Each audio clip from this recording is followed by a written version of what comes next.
പിന്നെ നല്ലതാണ് നമ്മളെ ഇവിടെ ഇത് ഉപയോഗിക്കുന്ന കുറെ കുട്ടികളുണ്ടല്ലോ ഇപ്പൊ തന്നെ. ഇഷ്ടംപോലെ അവരോടൊക്കെ എന്താ കുട്ടികളാണ് പറയാ? ഏറ്റവും കൂടുതൽ. അവരോടൊക്കെ തന്നെ എന്തായിരിക്കും അതെ, ബോധമുള്ളവരോടല്ലേ ഉപദേശിച്ചിട്ട് കാര്യമുള്ളൂ. അല്ല, എങ്കിൽ പോലും അവരുടെ സൊസൈറ്റിയിൽ അവര് നമ്മളിപ്പോ ഉപയോഗിക്കുന്നവരോട് പറഞ്ഞിട്ട് കാര്യമില്ല.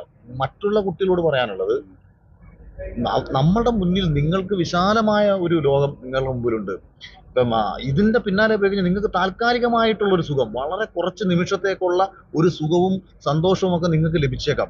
പക്ഷെ തകർന്നില്ലാതാകുന്നത് നിങ്ങളുടെ അച്ഛനും അമ്മയും, നിങ്ങളുടെ ഭാവി. ഇത് ഇത് എപ്പോഴും നിങ്ങളുടെ മനസ്സിലുണ്ടാവണം.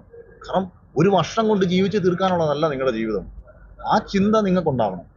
ഇതിനൊക്കെ നൽകുന്ന സുഖങ്ങൾ താൽക്കാലികവും, അപകടം ഇല്ല, ജീവിതം ഇല്ലാത്ത അവസ്ഥയാണ്. തിരിച്ചു വരാൻ വളരെ കുറച്ചു. ഇപ്പൊ എനിക്ക് തോന്നുന്നു നമ്മുടെ ഒരു ഇൻഫ്ലുവൻസർ, എനിക്ക് വിക്കിത്തത്, അവൻ ഇതിനു മുമ്പ് വിഷയത്തിൽ വന്നത്. പക്ഷെ അവൻ ഇന്ന് പറയുന്നൊരു കാര്യം, ഇത് ചെയ്യരുതെന്നുള്ളതിന്റെ കാരണം അവന് പറയാം. എനിക്ക് അവനോട് സ്നേഹം തോന്നി.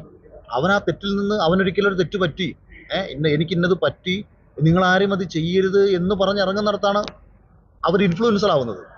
അല്ലെങ്കിൽ അവരുടെ ഇൻഫ്ലുവൻസിങ് അപകടകരമാണ്. ഇപ്പോഴാണ് വിക്കിത്തകിനെ പോലുള്ള ആൾക്കാർ ഇൻഫ്ലുവൻസേഴ്സ് ആവുന്നത്. അവർ പറയണം ഇതിന്റെ അപകടങ്ങൾ. അവരെപ്പോൾ, ഇപ്പൊ ഞാനിതിന്റെ ജീവിതത്തിൽ ഞാൻ കണ്ടിട്ട് കൂടിയില്ല. അപ്പൊ എനിക്ക് ഇത് ഉപയോഗിച്ച ഒരാളെ എനിക്കറിയത്തില്ല. ഇന്ന ആൾക്കാരൊക്കെ ചെയ്തിട്ടുണ്ടെന്ന് പറയുന്നതല്ലാതെ. പക്ഷെ ഉപയോഗിച്ചുള്ള ഒരുത്തൻ തന്നെ ഒന്ന് പറയണം ഇതിന്റെ അപകടത്തെക്കുറിച്ച്. അവരാണ് അപകടത്തെക്കുറിച്ച് പറഞ്ഞ് സമൂഹത്തിൽ മനസ്സിലാക്കുന്നത്. ഇവരൊക്കെ തന്നെ ഇപ്പൊ ഞാൻ പറഞ്ഞില്ല, ഇപ്പം നമ്മളിപ്പം ഒരു പൊതുപ്രവർത്തനെ സംബന്ധിച്ചോ അല്ലെങ്കിൽ ഒരു സിനിമ, ഇവർ തിരക്കുണ്ടെങ്കിൽ എല്ലാവർക്കും എല്ലാ കാര്യങ്ങളും ശ്രദ്ധിക്കാൻ പറ്റത്തില്ല. അതാ ഞാൻ പറഞ്ഞത്, സ്കൂളുകളിലാണ്, കുട്ടികൾക്കൊപ്പമാണ്. അപ്പൊ ആകെ ചെയ്യാൻ പറ്റുന്നത് ഈ തെറ്റിൽ നിന്ന് അവരെ പിന്തിരിപ്പിക്കുക, അവരെ കൂടുതൽ ശ്രദ്ധിക്കുക, രക്ഷകർത്താക്കൾ കുട്ടികളെ കൂടുതൽ ശ്രദ്ധിക്കുക, പെരുമാറ്റ വൈകല്യമുള്ള കുട്ടികളെ കൂടുതൽ ശ്രദ്ധിക്കുക. കാശ്, ഈ ചില കുട്ടികളുടെ കയ്യിൽ കാശുണ്ടല്ലോ, എവിടുന്ന് ഈ കാശ് വരുന്നു എന്നുള്ള കാര്യം രക്ഷകർത്താക്കളും അധ്യാപകരും അന്വേഷിക്കുക. ഒരു പയ്യൻ ഒരു ഫോൺ മേടിച്ചു എന്ന് പറയുമ്പോഴത്തേക്ക് ഞാൻ അവിടെ പോയി അത് ചെയ്ത് ഫോൺ മേടിച്ചു എന്ന് പറയാനല്ല നിൽക്കേണ്ടത്. നീ എങ്ങനെ വാങ്ങി, നിനക്ക് എവിടുന്ന് പൈസ കിട്ടി. കയ്യിൽ 500 രൂപയോ 1000 രൂപയൊക്കെ ഉള്ള ഓരോ കുട്ടികളെയും വാച്ച് ചെയ്യുക. ഓരോ സ്കൂളുകളിലും രഹസ്യമായ സ്ക്വാഡുകൾ ഉണ്ടാക്കുക. മികച്ച കുട്ടികളെ ഈ സ്ക്വാഡിന്റെ തലപ്പത്ത് വയ്ക്കുക. ഈ സ്ക്വാഡുമായിട്ട് എക്സൈസ് യൂണിറ്റുകൾ കണക്റ്റഡ് ആവുക. കൃത്യമായ ഇൻഫർമേഷൻ എക്സൈസിനും പോലീസിനും മാറ്റുക. എല്ലാ സ്കൂളുകളിലും ഇപ്പം സ്കൂളുകളിൽ കയറി ചെല്ലാൻ ഈ പ്രിൻസിപ്പൾമാർ സമ്മതിക്കത്തില്ല. അത് എൻ്റെ അടുത്തൊരു പോലീസ് ഉദ്യോഗസ്ഥൻ പറഞ്ഞതാ. ഒരു കോളേജിലും സ്കൂളിലും കയറി ചെന്ന് അന്വേഷിക്കാൻ ഈ സ്കൂളിൽ അധികൃതർ സമ്മതിക്കത്തില്ല. ആ സ്കൂളുകളിൽ തെറ്റ് നടക്കുന്നുണ്ടെന്നും അങ്ങനെ ഒരു ഉദ്യോഗസ്ഥൻ എൻ്റെ അടുത്ത് പറയുകയും, ഒരു കേരളത്തിൽ തന്നെ അറിയപ്പെടുന്ന ഒരു കോളേജിലെ 4 കുട്ടികളെ മയക്കുമരുന്ന് കേസിൽ പിടിച്ചിട്ട് ഈ പ്രിൻസിപ്പളെ മുഖത്ത് നോക്കിയിട്ട് ഇദ്ദേഹം ചീത്ത വിളിച്ചു. എന്നിട്ട് പറഞ്ഞു, നിന്നെ ഞാൻ പ്രിൻസിപ്പൾ എന്ന് വിളിക്കാൻ തോന്നില്ല, നിന്നെ എനിക്ക് ചീത്ത വിളിക്കാൻ തോന്നി. ഇങ്ങനെ തന്നെ അയാൾ പറഞ്ഞെന്നും പറഞ്ഞു. കാരണം കയറാൻ സമ്മതിച്ചില്ല. അപ്പം പറഞ്ഞു, ഞങ്ങളുടെ കുട്ടികൾ ആരും ഇങ്ങനെ ചെയ്തില്ല, ഞങ്ങളുടെ സ്കൂൾ ഇങ്ങനല്ല, വേറെ പല സ്കൂളുകൾ ഇങ്ങനെ ഉണ്ടാവും, അല്ലെ പല കോളേജിൽ ഇങ്ങനെ ഉണ്ടാവും, ഞങ്ങളുടെ കോളേജും സ്കൂളും ഒക്കെ എന്ന് പറയുന്നത് പുണ്യാത്മാക്കൾ മാത്രം പഠിക്കുന്ന കോളേജാണ് എന്ന് പറഞ്ഞ് കയറാൻ സമ്മതിക്കത്തില്ല. അതുകൊണ്ട് ഇനി അവനവന്റെ അഭിമാനം നോക്കാതെ, സ്കൂൾ മാനേജ്മെന്റിന് കാശുണ്ടാക്കാനുള്ള പരിപാടിയായിട്ട് കാണാതെ, പല മാനേജ്മെന്റുകൾക്ക് എങ്ങനെയെങ്കിലും കുട്ടികളുടെ ജീവിതം വിറ്റ് തന്ന് കാശുണ്ടാക്കണം എന്നുള്ള ചിന്തയല്ലേ ഉള്ളൂ. അല്ലാതെ ഏതവനായി ഈ മക്കളെ പഠിപ്പിച്ച് വലുതാക്കിയിട്ട് നാടിനെ ഉണ്ടാക്കുന്ന കോപ്പാണ്.